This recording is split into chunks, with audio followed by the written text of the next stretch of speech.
Hello student, welcome to my YouTube channel Rohit academy. Student, आज हम इस वीडियो में आप लोगों को बताएंगे क्लास 12th का ये आप लोग का सब्जेक्ट है केमिस्ट्री, यानी कि कक्षा 12 का आप लोग का विषय है रसायन विज्ञान है। प्री बोर्ड परीक्षा का 2025 का बिल्कुल न्यू पेपर आप लोगों के सामने लेकर के आया हूँ। आप लोगों का डिमांड पर ये पेपर का वीडियो बनाया जा रहा है। आप लोग इतना कमेंट कर दिए सर आप लोग केमिस्ट्री का पेपर लाइए, कक्षा 12 का प्री बोर्ड का, उसी के डिमांड पर ये पेपर वीडियो बनाया जा रहा है। पेपर का जो कोड है यानी कि क्या है NM01 है, क्या है NM01 है। इसका हम संपूर्ण हल के साथ ये जो पूर्णांक है आप लोगों को 70 में 70 नंबर कंप्लीट तरीके से बताएंगे एंड आप लोग को समझाएंगे। बस आप लोग वीडियो के अंत तक बने रहिएगा। आप लोगों की जानकारी के लिए बता दूं, सभी के प्री बोर्ड परीक्षा में सभी जगह यहीं से क्वेश्चन पूछे जाएंगे और बोर्ड एग्जाम के लिए भी इंपॉर्टेंट है, यानी कि बोर्ड के लिए भी इंपॉर्टेंट है और प्री बोर्ड के लिए भी इंपॉर्टेंट है। सभी जगह यहीं से क्वेश्चन पूछे जाएंगे। आप लोगों के डिमांड पर पेपर का वीडियो बनाया जा रहा है। बस आप लोग वीडियो के अंत तक जरूर देखिएगा और सभी स्टूडेंट के पास शेयर जरूर कर दीजिएगा, ठीक है। चलिए बिना देरी के चलिए अपने क्वेश्चन पर आते हैं। आप लोग को संपूर्ण तरीके से इसका संपूर्ण हल के साथ बताएंगे एंड आप लोग को समझाएंगे, ठीक है।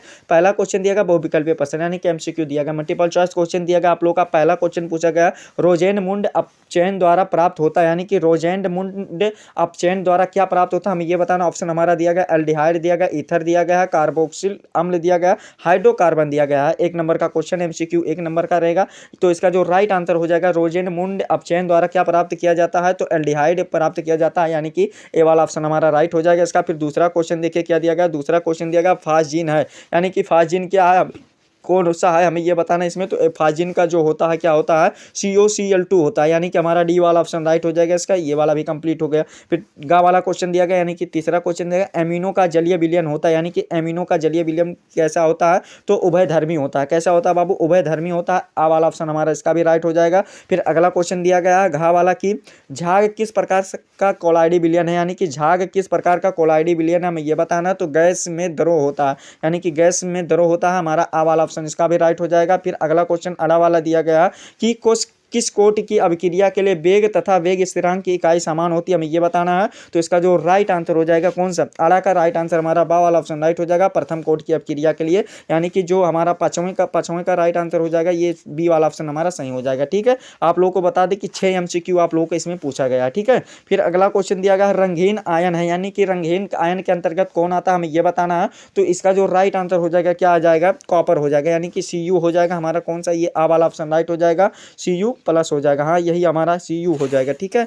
यानी कि आ वाला ऑप्शन हमारा इसका राइट हो जाएगा। और इसके अंतर्गत क्या क्या आते हैं देखो, टाइटेनियम भी आता है और जिंक भी आता है और आप लोग का एस्केंडियम भी आता है, ठीक है। ये रंगहीन आयन के अंतर्गत आता है, ठीक है। यानी कि इस प्रकार से आप लोग का 6 नंबर तो हो गया कंप्लीट। और रही आप लोगों का अभी तो बाकी है कितना नंबर, 54 नंबर बाकी, सॉरी 64 नंबर बाकी है ना, उसको भी कंप्लीट तरीके से बताएंगे। कहे ना कि 70 में 70 नंबर। आप लोग को संपूर्ण हल इस पेपर का जो फुल सोल्यूशन है ना, यानी कि संपूर्ण हल एक एक क्वेश्चन का चुनिंदा आंसर आप लोग को चुन करके बताया जाएगा एंड आप लोग को समझाया जाएगा। बस आप लोग वीडियो के अंत तक बने रहिएगा, ठीक है। चलिए दूसरे क्वेश्चन पर आते हैं। दूसरा का वाला क्वेश्चन दिएगा शून्य कोट की अपक्रिया का उदाहरण सही समझाइए। 2 नंबर का क्वेश्चन है, यानी कि कह सकते हैं कि अतिलघुत्तरीय क्वेश्चन हमारा है, ठीक है। यानी कि शून्य कोट की अपक्रिया का हमें उदाहरण सहित एग्जाम्पल सहित बताना है। तो इसका चलिए आंसर आप लोग को लिखना है क्या, इस शून्य कोट की अपक्रिया क्या होती है समझिएगा क्या, कि जिन अभिक्रियाओं में अभिकारकों की सांद्रता पर निर्भर न करते हुए अभिक्रिया की दर स्थिर रहती है उन्हें शून्य कोट की अपक्रिया कहते हैं। क्या कहते हैं, उन्हें शून्य कोट की अपक्रिया कहते हैं। ये तो इसका परिभाषा हो गया, ठीक है। इसका एग्जाम्पल उदाहरण में क्या लिखेगा, यानी कि एग्जाम्पल में क्या लिखेगा कि सूर्य के प्रकाश की उपस्थिति में हाइड्रोजन और क्लोरीन से हाइड्रोक्लोरिक एसिड बनता है। इस प्रकार से ये पहला उदाहरण हो जाएगा। जो दूसरा उदाहरण लिखना चाहे क्या हो जाएगा, AU और PT से जैसी धातुओं संपर्क में आने पर अमोनियम का विघटन होता है। और जो तीसरा एग्जाम्पल भी लिखना चाहे तो प्रकाश की उपस्थिति में एल्केन्स से हाइलो एल्केन में रेडिकल अभिक्रिया होती है, ठीक है। इस प्रकार से आप लोग का 3 एग्जाम्पल बता दिए बाबू आप लोग का। तो ये 2 नंबर कंप्लीट हो गया, ठीक है। शून्य कोट की अपक्रिया का परिभाषा समझ में आ गया ना क्या होती है। तो देखो क्या होगा, एक बार फिर से बता दें क्या, देखो क्या होती है, जिन अभिक्रियाओं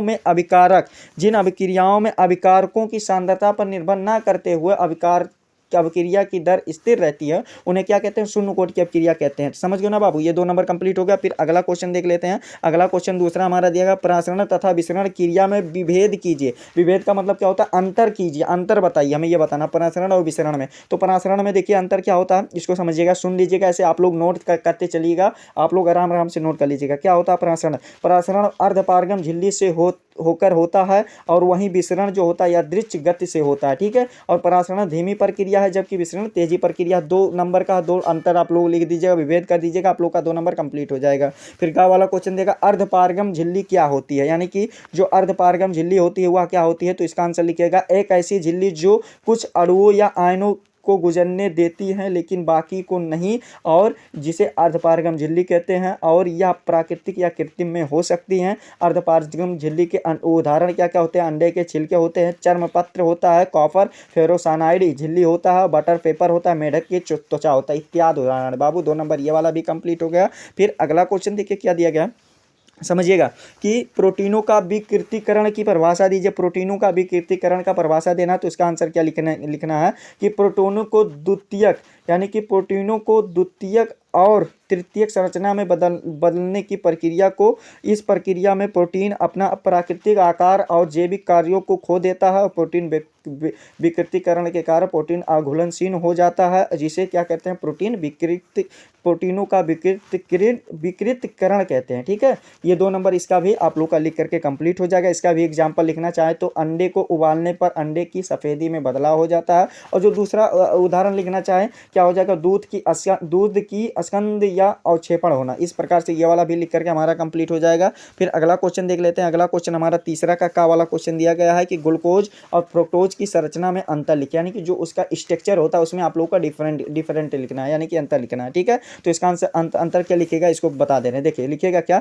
कि ग्लूकोज एक पैरानोज रिंग संरचना बनाता है जबकि फ्रुक्टोज एक फ्यूरिन रिंग संरचना बनाता है, ये वाला हो जाएगा। और फिर दूसरा अंतर पॉइंट लिखेगा, ग्लूकोज में चार अल्कोहल होते हैं जबकि फ्रुक्टोज में 2 अल्कोहल होते हैं, ठीक है। इस प्रकार से हमारा ये वाला हो जाएगा। फिर अगला लिखिएगा, ग्लूकोज में 4 चिरल कार्बन होते हैं जबकि फ्रुक्टोज में 3 चिरल कार्बन होते हैं, ये वाला भी हो जाएगा। और भी लिखना चाहे तो अपने आवश्यकता अनुसार लिख सकते हैं। इस प्रकार से लिख सकते हैं कि ग्लूकोज को अंगूर शर्करा या डेक्सट्रोज के नाम से जाना जाता है जबकि फ्रुक्टोज को फल शर्करा या लेबुलोज के नाम से जाना जाता है, ये वाला भी आप लोग का लिख करके 2 नंबर कंप्लीट हो जाएगा। फिर अगला क्वेश्चन दिया गया, रेडॉक्स विभव को समझाइए, यानी कि रेडॉक्स विभव क्या होता है इसको समझाना है। तो इसको क्या लिखना है, इसका परिभाषा देखिए क्या लिखना कि जब सेल में ऑक्सीकरण या अपचयन अभिक्रिया होती है तो धातु और विलयन के मध्य स्थापित विभवांतर को रेडॉक्स विभव कहते हैं, ठीक है। ये आप लोगों को समझा देना इस विधि को, आप लोगों को 2 नंबर कंप्लीट हो गया बस, और इसमें कुछ नहीं था।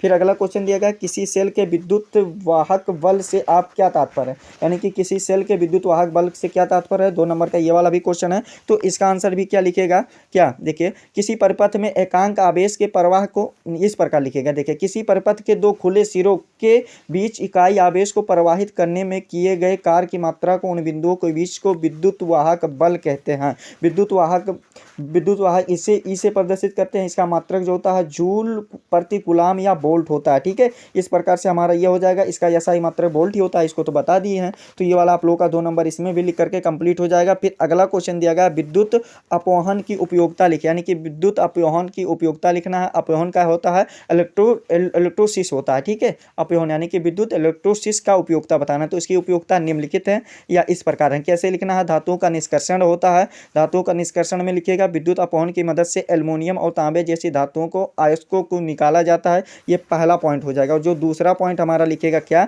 देखिए, रासायनिक भंडारण में निर्माण के लिए किया जाता है और बैटरी निर्माण के लिए किया जाता है, तीसरा पॉइंट हो जाएगा। चौथा पॉइंट जो हो जाएगा, प्रदूषण को नियंत्रण के लिए किया जाता है, और जो पांचवा पॉइंट हो जाएगा, जल का अपवहन के लिए किया जाता है। और जो अगला पॉइंट लिख दीजिएगा क्या कि लवण युक्त तरल को सांद्रित करना या अवलवणीकृत करना, इस प्रकार से ये हमारा इसका अंतर भी लिख करके वो उपयोगिता लिख करके कंप्लीट हो जाएगा। और हमारा यहाँ से लघु उत्तरीय क्वेश्चन चौथा से स्टार्ट होता है, जो कि 3-3 नंबर का क्वेश्चन है, ये भी कह सकते हैं, यानी कि लघु उत्तरीय फर्स्ट है, ठीक है। किण्वन किसे कहते हैं, या क्रिया किसके लिए अनुकूल परिस्थितियां होती है, यानी कि इस क्रिया के लिए अनुकूल परिस्थितियां क्या होती है, हमें ये बताना है। किण्वन किसे कहते हैं, तो इसका परिभाषा क्या लिखेगा कि एक जैव रासायनिक प्रक्रिया जिसमें सूक्ष्म जीवों की मदद से जटिल कार्बनिक यौगिकों को सरल कार्बनिक यौगिकों में तोड़ा जाता है, जिसे किण्वन कहते हैं। क्या कहते हैं, जिसे किण्वन कहते हैं, यानी कि ये वाला आप लोग का किण्वन का तो परिभाषा लिख करके कंप्लीट हो जाएगा। फिर इनके परिस्थितियां निम्नलिखित, अनुकूल परिस्थितियां निम्नलिखित है। पहला पॉइंट में लिखिएगा तापमान क्या होता है, किण्वन के लिए 25 से 35 डिग्री सेल्सियस तापमान अनुकूल होना चाहिए। जो दूसरा लिखिएगा विलयन की सांद्रता, पॉइंट हेडिंग बना लीजिएगा, उसमें लिखिएगा किण्वन के लिए विलयन का तनु 8 से 10% होना चाहिए। इस प्रकार से ये हो जाएगा। पोषक पदार्थ तीसरा लिखिएगा, किण्वन के लिए कुछ पोषक पदार्थ जैसे अमोनियम फास्फेट और आदि नाइट्रोजनी पदार्थों की जरूरत होती है। और इसका पीएच मान जो होना चाहिए, पाँचवा चौथा पॉइंट में लिखिएगा, इसका किण्वन के लिए पीएच मान जो होना चाहिए 6 से 8 होना चाहिए। ये वाला हमारा लिख करके कंप्लीट हो जाएगा। ठीक है, फिर आप लोगों का 3 नंबर ये वाला कंप्लीट हो जाएगा। फिर अगला क्वेश्चन देगा, लेंथेनाइड क्या है, इसको बताइए। 3 नंबर का क्वेश्चन है, तो लेंथेनाइड का परिभाषा भी बता देते हैं। लेंथेनाइड के परमाणु क्रमांक को बढ़ने के साथ साथ उनके परमाणुओं के आयनों को आकार में कमी होने की प्रक्रिया को या कमी होती है, जिसे लेंथेनाइड संकुचन या लेंथेनाइड कहते हैं। ठीक है, लेंथेनाइड संकुचन कहते हैं। और अगर दूसरा परिभाषा लिखना चाहे तो इस प्रकार से लिख सकते हैं, आसान वाला, कि लेंथेनाइड वह तत्व हैं जो एफ ब्लॉक के लेंथेनम के बाद आते हैं। चूंकि वो तत्व लेंथेनम के बाद आते हैं, अतः इसे लेंथेनाइड कहते हैं। इस प्रकार से आप लोग इसका परिभाषा हो गया। और भी लिखना चाहे तो आप लोग अपने अनुसार लिख सकते हैं। ठीक है, फिर अगला क्वेश्चन देखिए क्या दिया गया है। अगला क्वेश्चन गा वाला दिया गया है कि भारानुसार 20% पोटेशियम कार्बोनेट विलयन की मोललता गणना कीजिए। बहुत ही आसान क्वेश्चन है। इसका जो राइट आंसर आप लोग को बता रहे हैं, पोटेशियम कार्बोनेट का जो सूत्र होता है, देखिए क्या होता है, K2CO3 होता है। K2CO3 होता है। इसको आप लोग मोललता के अनुसार इसको सॉल्व कर सकते हैं। फार्मूला पे रखेंगे तुरंत आंसर आ जाएगा। इसका जो राइट आंसर निकल कर आएगा 1.81 मीटर आ जाएगा। यही हमारा मोललता हो जाएगा, यही आंसर हो जाएगा। तो आप लोग इसको सॉल्व करके जरूर तैयार कर लीजिएगा। बहुत ही आसान क्वेश्चन है बाबू, इसको तैयार कर लीजिएगा। फिर अगला क्वेश्चन पर आते हैं। अगला क्वेश्चन आप लोगों को बताते हैं, घा वाला क्वेश्चन देगा, प्रभावी परमाणु क्रमांक क्या है, यानी कि जो प्रभावी परमाणु क्रमांक होता है वो क्या होता है, हमें ये बताना। 3 नंबर का क्वेश्चन है। तो इसको आंसर लिखिएगा क्या, कि किसी भी धातु परिसर में धातु परमाणु के नाभिक के चारों ओर मौजूद कुल इलेक्ट्रॉनों की संख्या को ही प्रभावी परमाणु क्रमांक कहते हैं। या धातु के इलेक्ट्रॉनों के आसपास इलेक्ट्रॉन दान करने व परमाणुओं के अणुओं के बंधन इलेक्ट्रॉन से मिलकर के बना होता है। ये आप लोग का लिख करके कंप्लीट हो जाएगा। ये आप लोग का 3 नंबर कंप्लीट हो जाएगा। फिर अगला क्वेश्चन 5वां का वाला दिया गया, नियान के प्रमुख उपयोग लिखिए, उपयोग को लिखिए, यानी कि नियान का उपयोग कहाँ पर होता है। इसका आंसर आप लोग लिखिएगा, नियान के उपयोग निम्नलिखित है। क्या है इसका आंसर लिखिएगा, नियान के उपयोग निम्नलिखित है। पहला आंसर, पहला पॉइंट लिखिएगा, पॉइंट वाइज करके लिखिएगा। विज्ञापन चिन्हों और सनाइन बोर्डों और हवाई जहाज़ों के प्रकाश गिरोहों को इसका उपयोग किया जाता है। और जो दूसरा पॉइंट लिखिएगा कि टेलीविज़न, रेडियो और फोटोग्राफी में इसका उपयोग किया जाता है। और जो तीसरा पॉइंट क्या लिखिएगा कि उच्च वोल्टेज संकेतक, बिजली अवरोधक, तरंग मीटर ट्यूबों और टीवी ट्यूबों में काम भी आता है। और नियान ऑक्सीजन का मिश्रण का इस्तेमाल बिजली उपकरणों की सुरक्षा के लिए किया जाता है। नियान और हीलियम का उपयोग गैस लेजर बनाने के लिए किया जाता है। और जो अगला लिखिएगा, नियान का उपयोग वोल्टेज नियंत्रण में भी इसका प्रयोग किया जाता है। और भी लिखना चाहे कि नियान लैंप वनस्पति विज्ञान के बगीचों में भी प्रयोग किया जाता है। बाबू 4 ही नंबर का कितना लिखेंगे आप लोग, अच्छे से 7 पॉइंट बता दिए। ठीक है, फिर अगला क्वेश्चन दिया कि संयोजकता बंध सिद्धांत की सीमाएं लिखे, यानी कि संयोजकता बंध सीमाएं लिखे, यानी कि क्या होता है, बैलेंस बॉन्ड थ्योरी, यानी कि बैलेंस बॉन्ड थ्योरी का आप लोग को सीमाएं लिखना। तो इसकी सीमाएं निम्नलिखित हैं। 4 नंबर का क्वेश्चन है, यानी कि ये लघु उत्तरीय क्वेश्चन ये वाला भी है। तो इसका आंसर क्या लिखेगा, इसकी सीमाएं निम्नलिखित है। पहला पॉइंट क्या लिखेगा, यह सिद्धांत अणुओं के चुंबकीय गुणों या यौगिकों की रंग की व्याख्या नहीं कर सकता है। दूसरा पॉइंट क्या लिखेगा कि यह सिद्धांत उपसा संयोजक बंध के निर्माण के बारे में कोई व्याख्या नहीं करता। जो तीसरा पॉइंट लिखेगा कि यह सिद्धांत अनुनाद के बारे में कोई जानकारी नहीं देता है। चौथा पॉइंट लिख दीजिएगा क्या, चौथा पॉइंट लिखेगा कि यह सिद्धांत बेंजीन जैसे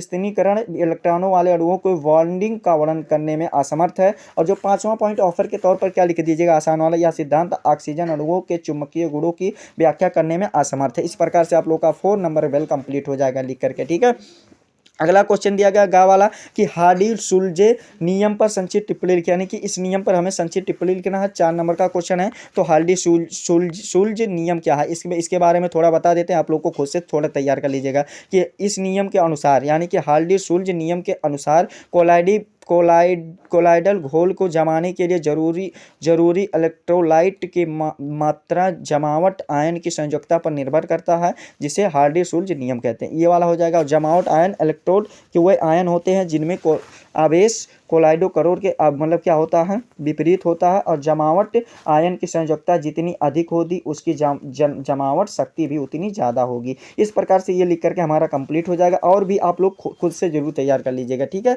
फिर अगला क्वेश्चन घा वाला दिया गया, कोलराउस के नियम के बारे में लिखिए, यानी कि कोलराउस के नियम के बारे में लिखना है। तो इसके नियम के अनुसार क्या लिखना है कि इसका नियम क्या होता है, कि अनंत अनुता पर किसी इलेक्ट्रोलाइट की समतुल्य चालकता उसके सभी धनायनों और ऋणायनों की चालकता के योग के बराबर होती है, जिसे कोलराउस का नियम कहते हैं। और कोलराउस के नियम के बारे में और जानकारी जानना चाहते हैं तो आप लोग इसको अच्छे तरीके से आप लोग स्वयं से तैयार कर लीजिए, या क्वेश्चन बैंक से, या और लिख लीजिएगा इसको आप आसान तरीके से। 4 नंबर ये कंप्लीट हो जाएगा। फिर यहाँ से हमारा long answer type question start होता है, यानी कि दीर्घ उत्तरीय। क्या दिया गया है कि धात्विक स्वर्ण क्रिस्टल आकृति में चालक, यानी कि न्यूमेरिकल छोटा सा दिया गया आप लोग का 5 नंबर का क्वेश्चन, इसको स्वयं से तैयार कर लीजिएगा। अथवा करके दिया गया, यानी कि आप लोगों के लिए ऑफर भी दिया जाएगा कि मोल अंश, मोललता और मोलरता का परिभाषित कीजिए। तीनों को परिभाषा लिख देना है अगर आप न्यूमेरिकल नहीं लगाना चाहते हैं तो इसको अच्छे तरीके से तैयार कर लीजिएगा। खा वाला क्वेश्चन देगा, आप क्रिया की कोर्स से आप क्या समझते हैं, 5 नंबर का क्वेश्चन है। अथवा करके दिया गया क्लोरीन बनाने के 2 विधियों तथा 3 रासायनिक गुणों को रासायनिक समीकरण लिखिए, ये वाला कंप्लीट हो जाएगा। फिर अगला क्वेश्चन देखिए क्या दिया गया, 7वां का वाला दिया गया है कि टिंडल घटना का संक्षिप्त टिप्पणी लिखिए, 5 नंबर का क्वेश्चन। अथवा करके दिया गया कि लेंथेनाइडो के इलेक्ट्रॉनिक विन्यास लिखिए, ये वाला भी अच्छे तरीके से बाबू आप लोग तैयार कर लीजिएगा। और खा वाला जो कि लास्ट क्वेश्चन इस पेपर का हमारा दिया गया है कि सेंडमायर अपक्रिया पर टिप्पणी लिखिए। सेंडमायर अपक्रिया पर टिप्पणी लिखना है, 5 नंबर का क्वेश्चन है। और अथवा करके दिया गया, यानी कि ऑफर आप लोग को दिया गया क्वेश्चन कि एसीटोन बनाने के प्रयोगशाला में विधि में सचित्र वर्णन कीजिए। आप लोग को फिगर बनाना है, यानी कि डायग्राम बनाना है, और उसके बारे में भी अच्छे तरीके से लिखना है। तो इस सेंडमायर क्रिया को भी आप लोग अच्छे तरीके से तैयार कर लीजिएगा। 5 नंबर आप लोग का बेल कंप्लीट हो जाएगा। ठीक है, तो यही आप लोग का कक्षा 12 का केमिस्ट्री का पेपर था, जो आप लोग को संपूर्ण तरीके से इस वीडियो में हमारे द्वारा आप लोग को अच्छे तरीके से समझाया गया एंड आप लोग को बताया गया। ठीक है, आप लोग को ये हमारा प्यारा सा लवली सा वीडियो कैसा लगा है कमेंट करके जरूर बताइएगा। हाँ, अगर आप हमारे चैनल पर नए हो तो चैनल को सब्सक्राइब कर लीजिएगा, बेल आइकन को दबा दीजिएगा। और इस वीडियो को आप लोग वीडियो को शेयर नहीं करते हो बाबू, तो आप लोग को यही काम रहेगा कि इस वीडियो को कक्षा 12 के जितने भी स्टूडेंट हैं, यानी कि क्लास 12 के जितने भी स्टूडेंट हैं, उनके पास अधिक से अधिक जरूर शेयर करके पहुंचा दीजिएगा। ठीक है, चलिए हम आप लोगों से मिलते हैं नेक्स्ट वीडियो में नेक्स्ट टॉपिक के साथ। तब तक के लिए जय हिंद, जय भारत, वंदे मातरम।